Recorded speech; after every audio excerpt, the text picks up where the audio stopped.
বাজারে যেটা বড় মাছ দেখতে পাবি সেটা খপাক করে ধরে নিয়ে আসবি। ও ঠিক আছে। আজকে তাকে সকাল সকাল বাজারে পাঠাইছি, মনে হয় পাবে। আমি আসি তাহলে। বাজারে যাই, যে মাছটা বড় দেখতে পাবো সেটাই খপাস করে ধরে নেব। চলে আসো। হ্যাঁ ধরো দেখি একটা। বেশ বড়, পুরো ভেজে গেছে। কিন্তু আজকে বোয়াল মাছটা নিতে ভালো লাগছে না, কারণ অনেকবার রেসিপি দেখিয়ে দিয়েছি আপনাদের। অন্য কি বড় মাছ আছে চলুন দেখি। এখানেও পাঙাশ মাছ আছে, আর এটা চিংড়া মাছ, আর সেটা একটু ছোট লাগছে। আর কি আছে দেখি। এই তো বেশ বড় চিতল মাছ, মাপো দেখি। বেশ বড় মাছ, মাপো কত। তাহলে এই বড় চিতল মাছটা কি নিবো রে ছোট্ট? চিতল মাছ তো কোনোদিনও দেখানো হয়নি আপনাদেরকে, তাহলে চিতল মাছটা নিলে আপনাদের একটা নতুন রেসিপিও দেখানো হবে। চিতল মাছটাই নেওয়া যাক নাকি? এইটা হচ্ছে চিতল মাছের সাইজ। মার চমকে যাবে এটা দেখলে না। মা, হ্যাঁ রে, এই দেখো কি মাছ এনেছি। দেখো গো, এই তো চিতল মাছ। হ্যাঁ আমাদের বাজারে ছিল তো। দেখো। হ্যাঁ বাবা, এই তো বিশাল বড় চিতল মাছ রে। এর থেকেও বড় বড় না বোয়াল মাছ ছিল, কিন্তু বোয়াল মাছ অনেকবার রেসিপি দেখানো হয়ে গেছে বলে আমি নিয়ে আসলাম না। আমাদের কিন্তু এর ওজনটা তুমি দেখো। এর ওজনটা প্রায় 2 কেজি। হ্যাঁ 2 কেজি তো, পুরো 2 কেজি। এই বাবা, কথাটা ঠিক। কি করবে এই চিতল মাছ? চিতল মাছের মুইঠা করি। মিঠা মা যে বসে আছে দেখি, ছাতটা ছাড়ো। এই মাই ঢাকা পড়ে যাচ্ছে। এটা কত? প্রায় 1 চাখর, 2 চাখর, 1 ডেফা, মানে 2.5 চাখর না কি বলে? 2.5 চাখর। আমরা চাখর বলি এটাকে। এই আঁশগুলাই ছাড়াতে কষ্ট, ভীষণ কষ্ট। স্টার্ট করি। রেখে দিবে। দুজন নিয়েছি, 2টা পিলার। এই পিলারেই কি করব? মাছের আঁশগুলো ছাড়াবো। আর যদি এই পিলারে না হয়, মা হাতি নিয়ে আসছে। সেটা কোথা থেকে একটা কি ব্রাশ খুঁজে নিয়ে এসেছে। পাকা ইটগুলো যে শ্যাওলায়, হ্যাঁ সেইটা নিয়ে এসে ছাড়াবে। না পিলারে ভালো হচ্ছে না। দেখছি তো, তাই কিসে করা যায় এটা একবার দেখি। আস্তে আস্তে করবি। এটা একটু হচ্ছে তবু। হ্যাঁ সেইটা আস্তে, খুব সাবধানে, ধীরে ধীরে ধীরে ধীরে করবি, তাড়াহুড়া করবি না। আমি তো পারলাম না, তুই ছাড়া বাবা। সেই ব্রাশেই হচ্ছে। দেখ ব্রাশটা মাঝে এনেছো, কাজ দিল লাস্টে। পিলারে হচ্ছে না, ব্রাশটাই হচ্ছে। আসলে অতি ছোট ছোট আঁশ তো, একটার ভিতরে একটা এমন ভাবে ঢুকে আছে, জলে আঁশ হয়ে যাচ্ছে, অনেকটা চলে যাচ্ছে। এগুলা খুব সুন্দর, এগুলা আর নেই, এগুলা আর নেই, এগুলা হয়ে গেছে। এটা প্রায় 80% ছাড়ানো হয়ে গেছে। একটু না জলে ডুবিয়ে, জলে ভিজিয়ে দে। জল বালতি আনা হয়েছে, এই নিয়ে বালতিতে ডুবিয়ে দিয়ে একটু ধুয়ে নি। ভালো করে ধুয়ে নে, দিলে দেখবি আঁশগুলো নরম হয়ে যাবে। নরম নয়, আঁশগুলো যেগুলা বেরানো বেরিয়ে যাবে। না রে, যেগুলা ছাড়ানো হয়নি না, মানে আছে যেগুলা জল লাগলে, শুধু এইটা একটু বাকি আছে, এটা ছাড়ানো হয়ে গেছে। সেরকম হবে না। উল্টা ধার দিয়ে, এই ধার দিয়ে মুছ। দেখছি তো প্রচুর কষ্ট। মা বলে না শুধু খাওয়া নয়, সবকিছুতে কষ্ট আছে বাবু। সুন্দর ছাড়ানো হয়ে গেছে। ও একবারে সুন্দর, কোনো জায়গায় মাছ নাই, যা দেখছি সুন্দর ছাড়ানো হয়ে গেছে। চিতল মাছ কোনোদিনও ঘরে ছাড়াবেন না। আমরা এই প্রথমবার ছাড়াচ্ছি। আমি ভাবলাম হয়তো ছাড়িয়ে ফেলতে পারবো। আমার ভাই যে ক্যামেরা করে, আমার ভাই, সে হাফ ছাড়িয়েছে, মানে সে বেশিটা ছাড়িয়েছে, আমি 1/5টা ছাড়িয়েছি। তারপরে গিয়ে এত পরিষ্কার হয়েছে। এবারে কেটে ফেলি। চল লাগা কে এইসা। এবার কি রকম ভাবে কাটতে হবে মা? আগে এটা আমি কেটে নি, এটাকে কেটে আমরা তারপরে গিয়ে পেটিটা পেটি বরাবর কাটতে হবে। হাতে চিতল মাছ তো বড়ই হয়। এটা কাটলাম লেজাটা, পেটির আর গাদার মাঝখানে এইটা মাছটা কেটে নেব। গাদাটা ধারে, পেটিটা ধারে। এই পেটিটা লাগবে না, পেটিটা বাড়িতে অন্য রান্না করে খাওয়া হবে। আমাদের লাগবে হচ্ছে এইটা গাদাটা। এই গাদা দিয়েই আজকে হবে চিতল মাছের মুইঠা। এটা 800 খানি হবে। মাথাটা আছে, এবার ধুয়ে এনে যা লাগার সব নিয়ে নিব, কারণ জিনিসটা বের করে নেওয়ার পরে আর ধোয়া যাবে না। তাই আমাদের এখনই সবকিছু পরিষ্কার করে ধুয়ে আনতে হবে, তারপর ফাইনাল কাটিংটা করা হবে। মাছটাকে ভালো করে ধুয়ে নিয়ে চলে এসেছি। আমি বললাম যে আমি দেখ একা পারবো না, এমনিতে আমি বাড়িতে এরকম মাছ কাটি না, সব মাছ কাটি, এই মাছ আমি কোনোদিন গোটা আমরা আনিনিও, আর কাটতেও মানে পারি না। আমি বললাম যদিও পারবো, তুই সঙ্গে লাগ। সেই জন্য বললাম হোক, যতক্ষণ না মাছের মুইঠার প্রিপারেশনটা যতক্ষণ না করছো, আমি ততক্ষণ আছি। চলো এবারে মাছটাকে কি করব, এই যে মাছের ভেতরে যে মাছের অংশটা আছে সেটাকে আমি আলাদা বের করে নেব, আর ছালটাকে আলাদা বের করে দেব। এবারে মাছটাকে তুলে আমি এইখানটা রাখলাম, বাবুটাকে। এবার এই যে আমি হামান দিস্তা, এটা হামান বলে না, দিস্তা কি বলে এটাকে? এটা দিস্তাটা নিয়েছি। এবার কি করব, মাছটা যে আছে একটু মেরে মেরে তাকে নরম করে দেবো, যাতে ভেতর থেকে মাছটা বের করতে আমাদের সুবিধা হয়। হালকা হালকা করে মেরে মেরে মেরে মেরে মেরে মেরে মেরে নরম করব। খুব হালকা হালকা মার, এরকম করে করে হালকা হালকা করে মারতে হবে। মাছটা নরম হয়ে এসছে, এবার আমি উল্টিয়ে দিব, উল্টিয়ে দিয়ে আবার মারবো। এই পাশটা মাছটা বেরিয়ে এসছে, এইগুলা দরকার আমাদের। সেইটাই বলছি, হালকা হাতে আস্তে আস্তে ধীরে ধীরে ধৈর্য ধরে কর, তাহলে মাছটাও একবারে খুব সুন্দর নরম হবে, কাঁটাটা তার আলাদা ঠিক বেরিয়ে পড়বে, আর উপরের চামড়াটাও ঠিকভাবে বেরিয়ে থাকবে। এবার একটা ছুরি নিয়েছি, হ্যাঁ। ছুরি দিয়ে এবার মাছটা মাঝখান থেকে কাঁটার সাইড থেকে ছাড়াতে থাকবো। হ্যাঁ। এই যে কাঁটাটা দেখতে পাচ্ছেন, এই যে এই কাঁটাটা, এই কাঁটার সাইড থেকে কাটতে থাকবো। খুব সাবধান, সাইডে কাঁটা আছে, লক্ষ্য করে ধীরে ধীরে কর।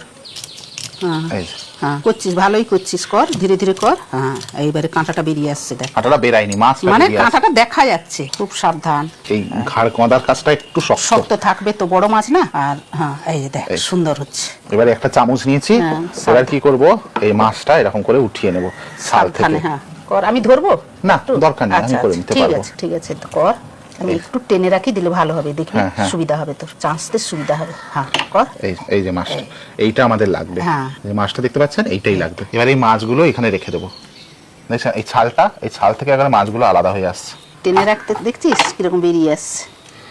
হ্যাঁ এই যে, আরে প্রায় হয়ে এসছে, এই মাছটা হয়ে গেছে। হ্যাঁ, দাঁড়ান, বাদ দে, আর এটাকে করতে হবে না, হয়ে গেছে। এই হ্যাঁ কাঁটাটা বাদ দিয়ে দিচ্ছি। হ্যাঁ, এবার এই পাঁচটার মাছটা বাকি আছে, এটা যেরকম কেটে কেটে কেটে কেটে বাদ দিলাম, এটাও সেরকম ঠিক ছুরির সাহায্যে কেটে কেটে কেটে আলাদা করে চেঁচে নেবো। কিছু হবে না, ভরসা রাখো। হ্যাঁ, খুব সাবধান। হ্যাঁ, বেরিয়ে আসছে। হ্যাঁ, সেইটা একটু শক্ত আছে কাঁটাটা, খুব সাবধান। হ্যাঁ হ্যাঁ, বড় মাছ ঘাড় কাঁধার কাছে কাঁটা এই হেভি হয়ে শক্ত গেছে। থাকে। ব্যাস, এবারে সেই চামচ দিয়ে আবারও চাঁচতে শুরু করবো। আমি এদের মাথাটা টেনে রাখছি, হ্যাঁ, তুই টান। এই না, ছুরিতে এটা করাও তো সম্ভব নয়, কেটে আসবে তো। চামচে ভয় লাগছে না, কাঁটা আছে কিনা দেখে নে। হ্যাঁ, যেগুলো দেখাচ্ছে সেগুলো আমি বাদ দিয়ে দিচ্ছি, এখানেই ছাড়ানো হয়ে গেছে। এইটা তার স্কিন, মানে যেটা আমরা ঘরোয়া ভাষায় বলি চামড়া। চামড়া, আর এইটা তার মাছের কাঁটাটা, মাঝখানের সিদাড়া, এটা তার চামড়া। আর এইগুলো তার সব লম্বা লম্বা। আর এখানেও এইটা পেয়েছি, এই মাছটা আমরা পেয়েছি, এই মাছের মধ্যে কাঁটা আছে। এই যে এখানে কাঁটা একটা, এই ছোট ছোট কাঁটাগুলো আমাদের ছোট বেছে ছোট নিতে হবে। বাঁকা বাঁকা টাইপের এই যে, কাঁটা থাকবে, খুব এই যে। সাবধান। হ্যাঁ, বের করবি সব, এক একটাকে এরকম এরকম করে দেখ, এ করে দেখে হাতে এরকম আঙুল দিয়ে করে করে করে করে দেখে নিবি, হ্যাঁ, বুঝা যাবে। চোখে তো খুব একটা দেখা যাবে না। এই যে কাঁটা, হ্যাঁ, খালি এইরকম আঙুল দিয়ে টিপে টিপে দেখ, বুঝতে পারবি। মানে চোখে দেখা যায় না, কিন্তু তাকে খুব আঙুল দিয়ে একটু একটু করে। হ্যাঁ, এই যে হয়ে গেছে। আমার যতটুকু কাজ ছিল, আমার কাজ হয়ে গেছে। এবার মার হাতে আমি হ্যান্ড ওভার করে দিলাম, বাদ বাকি মারা ভিডিওটা দেখাবে। আজকে মশলাগুলো কিন্তু আমি বেটে নিয়ে চলে এসেছি, কারণ মশলা যদি বেটে আপনাদের দেখাতাম ভিডিওটা অনেক বড় হয়ে যেত। আর মুইঠা বানানোর জন্য দুটো আমি আলু সেদ্ধ করে রেখেছিলাম, সেই আলুর দুটোকেও আমি ছাড়িয়েও রেখেছি। এখানটা আলু দুটো আছে, আর মাছটা আছে, আর এখানে মশলা আছে। এবারে এক কাজ করি, মুইঠাগুলো বানিয়ে নিই। তার জন্য আমাকে কি করতে হবে, মাছটাকে ম্যারিনেট করতে হবে। চলে আসুন, দেখবেন কিভাবে ম্যারিনেটটা করি। প্রথমে দেব 1 চামচ পেঁয়াজ বাটা, তারপরে দেব 1 চামচ কাঁচা লঙ্কা বাটা, আদা বাটা, 1 চামচ রসুন বাটা, 1 চামচ হলুদ গুঁড়ো, লঙ্কা গুঁড়ো, গোলমরিচ গুঁড়ো, গরম মশলা গুঁড়ো, পরিমাণ মতো নুন। এবার দুটো সেদ্ধ আলু। প্রথমে আলুটাকে ভালো করে চটকিয়ে নেব, তারপরে মশলার সাথে, মাছের সাথে, আর আলু সেদ্ধর সাথে ভালো করে আমি ম্যারিনেট করে নেব, ফোন করে আলুটা যাতে মর্দন ভালো হয়। ম্যারিনেটটা হয়ে গেছে, এটা এখন থাকুক। এক কাজ করি, হাতটা ধুয়ে আসি, আর একটু গরম জল লাগবে, একবারে একসঙ্গে কড়াইতে জলটাও নিয়ে চলে আসি, গরম করতে বসিয়ে দেবো। কড়াইয়ের মধ্যে জল নিয়ে চলে এসেছি, কড়াইটা বসিয়ে দিলাম, গ্যাসটা জ্বালিয়ে দিলাম। এদিকে জলটা গরম হোক, সেদিকে আমি হাতে তেলটা মেখে মুইঠাগুলো বানাতে শুরু করি। হাতে একটু তেল নিলাম, একটু বেশি করে তেলটা নিচ্ছি, যে 2 হাতের তেলটা আমি বুলিয়ে দিচ্ছি, ভালো করে বেশি করে তেলটা দিয়ে হাতটা বুলিয়ে নিয়েছি। এবারে মুইঠাটাকে নিলাম, মুঠো করলাম, এবারে 2 হাত দিয়ে একটু মুইঠাটাকে সেভ করে নিলাম। এই যে দেখুন, এইরকম করে মুইঠাগুলো আমি সব বানিয়ে নেব। এখানটা রেখে দিলাম, আবারও মুইঠাটাকে নিলাম, আবারও মুঠো করলাম। এই যে দেখুন, 2 হাতে সেভ করে নিলাম মুইঠাটাকে। এইরকম করে মুইঠাগুলো আমি রেখে দিচ্ছি। মুইঠা নিলাম, হাতে মুঠো করলাম, 2 হাত দিয়ে আর একটু সেভ করে নিলাম। এই যে দেখুন, এইরকম করে আমি সবগুলো করে নেব। এই মাছের মুইঠাগুলো যেরকম সাইজের আপনারা খাবেন সেই রকম ধরনের বানাবেন, আর আমরা ঠিক বাড়িতে আমরা এইরকম ধরনের সাইজের বানাই। আর আপনারা যদি বড় বানান তাহলে কোনো অসুবিধা নেই, বড় বানালেও বানাতে পারেন, ছোট বানালেও বানাতে পারেন, আবার মাঝারিও বানাতে পারেন। আর বানাতে বানাতে যদি আবারও হাতে যদি চিট চলে আসে, সামান্য আর একটু হাতে তেল নিয়ে নেবেন, কোনো অসুবিধা হবে না। হয়ে গেছে প্রায়, আর কয়েকটা আছে, দিলে হয়ে যাবে। মুইঠাগুলো বানানো শেষ, জলটা গরম হয়ে গেছে, ঢাকাটা তুলে নিচ্ছি। জলটা দেখুন ফুটছে, এবারে মুইঠাগুলো এক এক করে দিয়ে দেবো।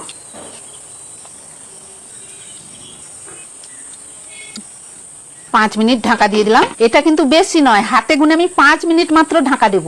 5 মিনিটের বেশি যদি হয় তাহলে সেটা রবার্টের মতো শক্ত হয়ে যাবে। গরম ফুটন্ত জলে দেবেন। আর 5 মিনিট, এটা মনে রাখবেন। 5 মিনিট হয়ে গেছে, ঢাকাটা তুলে দিলাম। এবারে মুইঠাগুলো হয়ে গেছে। একটা ছাঁকনি নিয়ে আমি মুইঠাগুলো নিয়ে ছেঁকে নিই। সব মুইঠাগুলো একটা পাত্রের মধ্যে ঢেলে দিলাম। একেবারে কড়াই গরম জলটা ফেলে টেলে ভালো করে কড়াইটা ধুয়ে নিয়ে চলে এসেছি। আরো গ্যাসটা জ্বালিয়ে দিলাম। একটু বেশি করে সাদা তেল দেব। মুইঠাগুলো একটু ডুবু ডুবু করে কড়া কড়া করে ভাজবো, তো ওই জন্য আমি একটু বেশি করে তেল দিয়েছি। আর যখন রান্না করব তখন বেশি তেল লাগবে না, এই ছাঁকাতেই একটু তেলটা বেশি লাগবে, কারণ মুইঠাটা যেন ডুবে ভালোভাবে ছাঁকাটা ভালো হয়। আর মুইঠাগুলো কিন্তু আমি 1 থেকে 1.5 মিনিট ভেজে নেব, বেশি না, বেশি ভাজবো না। 1 থেকে 1.5 মিনিট ভেজে নিলেই হয়ে যাবে। তেলটা গরম হয়ে গেছে, এবারে মুইঠাগুলো দিয়ে দিচ্ছি। মুইঠাগুলো এক এক করে উল্টিয়ে দেব। একটু হালকা হাতে উল্টাবেন, না হলে ভেঙে যেতে পারে। মুইঠাগুলোকে 2 মিনিটের মতো ভালোভাবে ভেজে নেব, বেশিক্ষণ ভাজবো না, 2 মিনিট ভেজে নিলেই হয়ে যাবে। আর মনে রাখবেন মাঝারি আঁচে ভাজবেন, জোরেও না আর বেশি কমও না। 2 মিনিটের মতো লাল লাল করে ভেজে নিয়েছি, এবারে তুলে নেব। আর বাদ বাকি মুইঠাগুলো আমি ভেজে নিচ্ছি। এই কোপ্তাগুলোকেও 2 মিনিটের মতো লাল লাল করে ভেজে নেব। এটাও পাত্রে রেখে দিলাম। ভাজা তেলটা গড়িয়ে কড়াইটা ভালো করে আবার ধুয়ে নিয়ে চলে এসেছি, কারণ সে তেলে তো রান্না আর করবো না, সর্ষে তেলে রান্না করব। কড়াইটা গরম হয়ে গেছে, সর্ষে তেল দিয়ে দিলাম। এবারে কয়েকটা ফোড়ন দিয়ে দেব। প্রথমে দেব তেজপাতা, 2টো শুকনো লঙ্কা। এবারে দেব গোটা গরম মশলা, পেঁয়াজ বাটাটা দিয়ে দেব। 2 মিনিটের মতো লাল লাল করে কষিয়ে নেব। 2 মিনিটের মতো পেঁয়াজটা কষিয়ে নিয়েছি। এবারে দিয়ে দেব আদা রসুনের বাটা আর টমেটো পিউরিটাও দিয়ে দিলাম। এবারে সব মশলাগুলোকে একসাথে ভালোভাবে কষিয়ে নেব। আদা রসুনটাকেও কষিয়ে নেব, আর কাঁচা টমেটোর যতক্ষণ গন্ধটা না যাচ্ছে ততক্ষণ আমি ভালো করে কষিয়ে নেব। দেখুন মশলাটা কি সুন্দর কষাও হয়ে গেছে, আর তেলটাও ছেড়ে এসছে। এবারে দিয়ে দেব কিছু গুঁড়ো মশলা, হলুদ গুঁড়ো, লঙ্কা গুঁড়ো, ধনে গুঁড়ো, জিরে গুঁড়ো, স্বাদ মতো নুন, আর স্বাদ ব্যালেন্স করার জন্য অল্প করে চিনি। সামান্য একটু জল দিয়ে দিলাম। অল্প করে জলটা দিলাম কেন জানেন? যাতে গুঁড়ো মশলা দিয়েছি তো ধরে না যায়, এই জন্য জলটা দিলে একটু ভালো করে মশলাগুলো ভাজাও হবে। চিতল মাছের মুইঠা তো বাড়িতে সব সময় হয় না, খুব রেয়ার হয় মাঝে সাঝে। আর যখন হয় একটু ভালোভাবেই হয়, কারণ বাঙালির হচ্ছে চিতল মাছের মুইঠা। আর লোকে বলে না যে চিতল মাছের মুইঠা গরম ভাতে 2টা। মশলাটা কষানো হয়ে গেছে, তেলটাও কি সুন্দর উঠে এসছে। এবারে গরম জল দিয়ে দিচ্ছি। এবারে মশলাগুলো গরম জলের মধ্যে ভালো করে আমি গুলিয়ে নিচ্ছি। ফুটটা এসে গেছে, এবারে দিয়ে দেব চিতল মাছের মুইঠা। ওপরে 4টা কাঁচা লঙ্কা দিয়ে দেব। মুইঠাগুলো একটু নাড়াচাড়া করে নেব। এটা 5 মিনিটের মতো ঢাকাটা দিয়ে দিলাম। ততক্ষণ এটা ধিকি ধিকি ফুটুক, একটু কম আছে, সমস্ত গুছিয়ে ভাতটা বেড়ে নিয়ে আসি, দিলে এটাও হয়ে যাবে। তখন ধিকি ফুটছে। এখন যাই। বাবু রে, ভাত বেড়ে নিয়ে চলে এসছি, চলাই। গরম গরম চিতল মাছের মুইঠা দিয়ে ভাত খাবি। হয়ে তো গেছে, গ্যাসটা বন্ধ করি। এবারে ঢাকাটা তুললাম।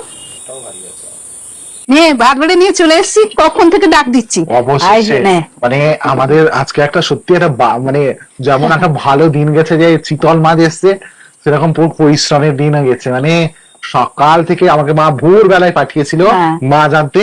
সেই যে মাছ আনা হলো, তারপর মাছ কাটাতে তো জাস্ট মানে শেষ। আমি তো শেষ, আমি এক পাশ ছাড়িয়ে শেষ, ভাই এক পাশ ছাড়িয়ে শেষ।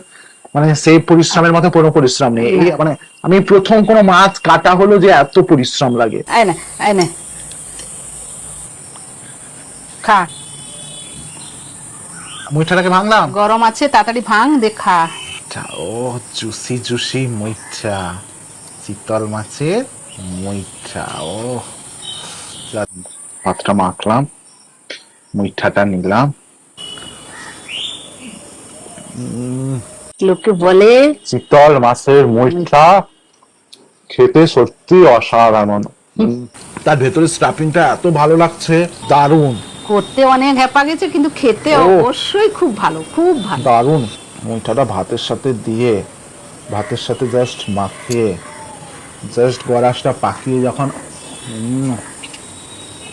অসাধারণ। বাঙালি ভাতের সঙ্গে আর কি চাই? আর একটা মুইঠা নিলে হবে না আমার। চিতল মাছের মুইঠা, গরম ভাতের 2টা। আর আমাকে আর একটা মুইঠা দাও। প্রত্যেকটা কামড়ে যে মশলার একটা ফ্লেভার আসছে, ভেতরে যে মাখিয়েছো, অসাধারণ। তুমি একটু খাও। গরাসটা পাকলাম, মানে অপূর্ব খাচ্ছি, অপূর্ব। যেন পরিশ্রমের ফল যে একটা বলে না, মানুষ পরিশ্রমের ফল যে একটা খাও, সত্যি মানে একটা খেয়ে শান্তি। এই মুঠা পারফেক্ট। চিতল মাছ কাদের কাদের ফেভারিট অবশ্যই কমেন্ট করে জানাবেন। আমাদের তো খুব ভালো লাগে এবং আমরা মুইঠা ছাড়া অন্যান্য অনেক রেসিপি খাই, যেগুলো আগামী দিনে অবশ্যই আপনাদের সাথে শেয়ার করা হবে। আপনারা চিতল মাছের সব থেকে বেশি কোন রেসিপিটা খান অবশ্যই কমেন্ট করে জানান। আপনাদের কমেন্ট আমাদের প্রত্যেক সত্যিই খুব ভালো লাগে এবং প্রত্যেকটা কমেন্ট আমরা পড়ি, এবং আপনারা যে এত ভালোবাসা দেন সেই ভালোবাসার জন্য আমি জিজ্ঞেস করছি যে কারা কারা এই চিতল মাছ খুব ভালোবাসেন এবং কোন রেসিপিটা ভালোবাসেন, অবশ্যই কমেন্ট করে জানাবেন। আমাদের পড়ে খুব ভালো লাগবে। সবাই মিলে কবজি ডুবিয়ে খাবো, তাই তো? সবাই মিলে, ভাই, আমি, বাবা, সবাই মিলে। তাই আর বাড়াচ্ছি না, আজকের ভিডিওটা কেমন লাগলো অবশ্যই কমেন্ট করে জানাবেন।